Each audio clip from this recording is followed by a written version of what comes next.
আমরা মনে করি ছাত্র রাজনীতিতে কে অংশগ্রহণ করবে কি করবে না সেইটি সম্পূর্ণ তার ব্যক্তিগত অধিকারের ব্যাপারে ক্যাম্পাস চার্টারে দাবি করেছি এবং সেই ক্যাম্পাস চার্টারে কেমন রাজনীতি চলতে পারে এই নিয়ে আমরা যে প্রস্তাবনাগুলো দিয়েছি সেগুলো একদমই শর্টলি বলি। আমরা মনে করি যে বিশ্ববিদ্যালয়ের যে ছাত্র সংসদ নির্বাচন বা ডাকসু নির্বাচন এটি বিশ্ববিদ্যালয়ের ক্যালেন্ডারে অন্তর্ভুক্ত হওয়া উচিত।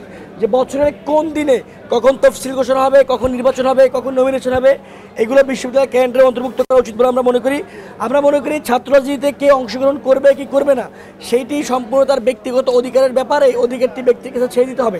তবে বিশ্ববিদ্যালয়ের যে এখন অবস্থা, ছাত্রলীগের গত 16 বছরের রাজনীতির যে আতঙ্ক, যে ট্রমা, সেই জায়গা থেকে বাংলাদেশ গণতান্ত্রিক ছাত্র সংসদ মনে করে এই মুহূর্তে বিশ্ববিদ্যালয়ে হল কমিটি দেওয়া উচিত না, কোনো সংগঠনেরই হল কমিটি থাকা উচিত না। এটি ছাত্রদের আতঙ্ককে আরও বৃদ্ধি করবে।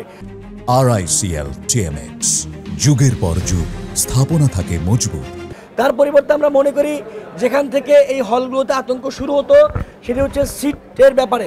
আমরা বিশ্ববিদ্যালয় প্রশাসনের কাছে স্পষ্টত বলেছি যে অবশ্যই যে ধারাটি গণঅভ্যুত্থানে পড়েছিল সেই ধারাটি অব্যাহত থাকে।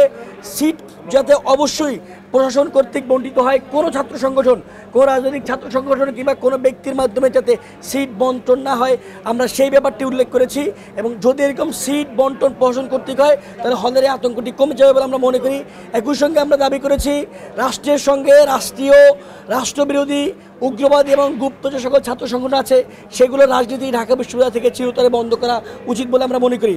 একই সঙ্গে যে সকল ছাত্র সংগঠন মনে করে যে তাদের 5 থেকে 10 ভাগ রাজনৈতিক, বাকি 90 থেকে 95 ভাগ অন্যান্য কাজে ব্যবহৃত হয়, তারা এইরকম মিটিংয়ে যেখানে অন্য রাজনৈতিক ছাত্র সংগঠনগুলো অংশগ্রহণ করে সেখানে বসার মেরিট আছে কিনা সেই প্রশ্নটি আমরা তুলেছি।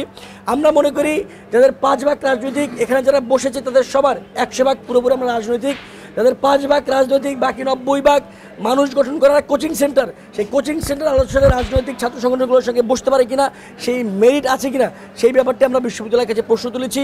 একই সঙ্গে আমরা প্রশ্ন তুলেছি যে যেভাবে বিশ্ববিদ্যালয়ে অনেক গুপ্ত সংগঠন নামে বেনামে সামাজিক সাংস্কৃতিক সংগঠন খুলে তারা রাজনৈতিক এজেন্ডা বাস্তবায়ন করছেন এবং সেগুলোকে প্যাট্রন করা হয় ওপেনে কোনো একটি রাজনৈতিক ছাত্র সংগঠন দ্বারা, এই সকল সামাজিক সাংস্কৃতিক সংগঠনের ব্যাপারে আমরা বিশ্ববিদ্যালয়কে স্ট্রিক্ট অনুরোধ করেছি।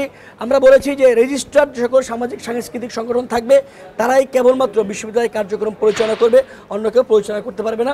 মোটা থেকে আমরা এগুলোই বলেছি। আরও যে সকল বাকি প্রস্তাবনা আছে সেগুলো আমরা বলেছি নেক্সট মিটিং ডাকলে সেখানে আমরা লিখিত দিব। সবাইকে ধন্যবাদ। Thank you.